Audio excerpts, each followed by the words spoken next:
Champions trophy league சுற்றுகள் முடிவடைந்து அரையிறுதிப் போட்டிகள் தொடங்கிவிட்டது. இந்த நிலையில் முதல் அரையிறுதிப் போட்டியான இந்தியா மற்றும் ஆஸ்திரேலியா அணிகள் மோதும் போட்டியில் மழை பெய்தால் என்ன நடக்கும்? மழையால் இந்த போட்டி முழுவதுமாக தடைப்பட்டால் இதில் எந்த அணி ஃபைனலுக்கு தகுதி பெறும்? சற்று முன் ஐசிசி வெளியிட்ட அதிர்ச்சி தகவல். அதாவது சாம்பியன்ஸ் டிராபி தொடர் தற்போது விறுவிறுப்பான கட்டத்தை எட்டியிருக்கிறது. லீக் சுற்று போட்டிகள் அனைத்தும் ஞாயிற்றுக்கிழமையோடு முடிவடைந்து விட்டது. இதன் முடிவில் குரூப் ஏ பிரிவில் இந்திய அணி முதலிடத்தையும் நியூசிலாந்து அணி இரண்டாவது இடத்தையும் பிடித்து இருக்கிறது. குரூப் பி பிரிவில் தென்னாப்பிரிக்கா அணி முதலிடத்தையும் ஆஸ்திரேலியா அணி இரண்டாவது இடத்தையும் பிடித்து இருக்கிறது. மேலும் இந்திய அணி ஹைபிரிட் மாடல் முறைப்படி துபாயில் வைத்துதான் அனைத்து போட்டிகளிலும் விளையாடுகிறது. இதன் காரணமாக நாளைய தினம் இந்திய நேரப்படி மதியம் 2:30 மணிக்கு முதல் அரையிறுதிப் போட்டி நடைபெறுகிறது. இதில் குரூப் ஏ பிரிவில் முதலிடத்தில் உள்ள இந்திய அணியும் குரூப் பி பிரிவில் இரண்டாவது இடத்தில் உள்ள ஆஸ்திரேலியா அணியும் மோதுகின்றன. இதேபோன்று மார்ச் 5ஆம் தேதி லாகூர் மைதானத்தில் இரண்டாவது அரையிறுதி ஆட்டம் நடைபெறுகிறது. இதில் நியூசிலாந்து அணியை தென்னாப்பிரிக்கா அணி எதிர்கொள்கிறது. மேலும் குறிப்பாக இந்த சாம்பியன்ஸ் டிராபி தொடரில் 3 முக்கிய போட்டிகள் மழையால் ரத்து செய்யப்பட்டிருக்கிறது என்பது குறிப்பிடத்தக்கது. இந்த நிலையில் அரையிறுதிப் போட்டி ரத்தானால் என்ன நடக்கும் என்பதை தற்போது பார்க்கலாம்.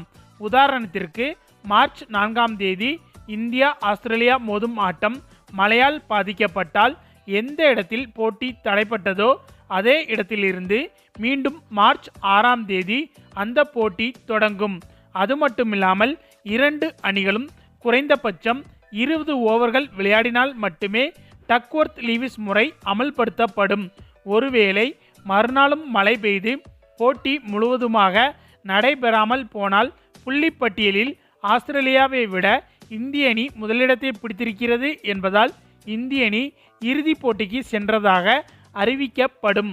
இதேபோல நியூசிலாந்து தென்னாப்பிரிக்கா அணிகள் மோதும் ஆட்டமும் மழையால் தடைப்பட்டால் மார்ச் 7ஆம் தேதி அன்று மீண்டும் போட்டி நடத்தப்படும். அதிலும் மழை பெய்து போட்டி தடைப்பட்டால் புள்ளிப்பட்டியலில் முதலிடத்தில் இருந்த தென்னாப்பிரிக்கா அணி ஃபைனலுக்கு சென்றுவிடும்.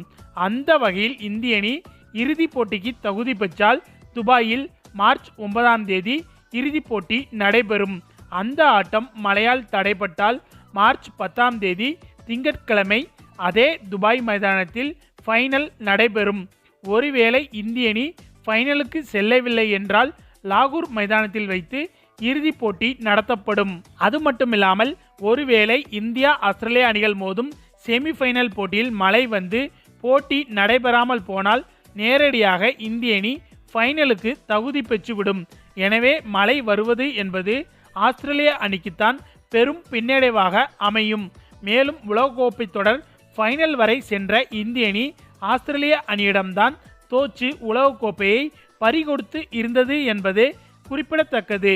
தற்போது அதற்கு பழி தீர்க்கும் வகையில் இந்த போட்டியில் ஆஸ்திரேலியா அணியை வீழ்த்தி இந்த சாம்பியன்ஸ் டிராபி தொடரில் இருந்து ஆஸ்திரேலியாவை இந்திய அணி வெளியேற்றுமா என்ற எதிர்பார்ப்பில் இந்திய ரசிகர்கள் இருந்து வருகின்றனர்.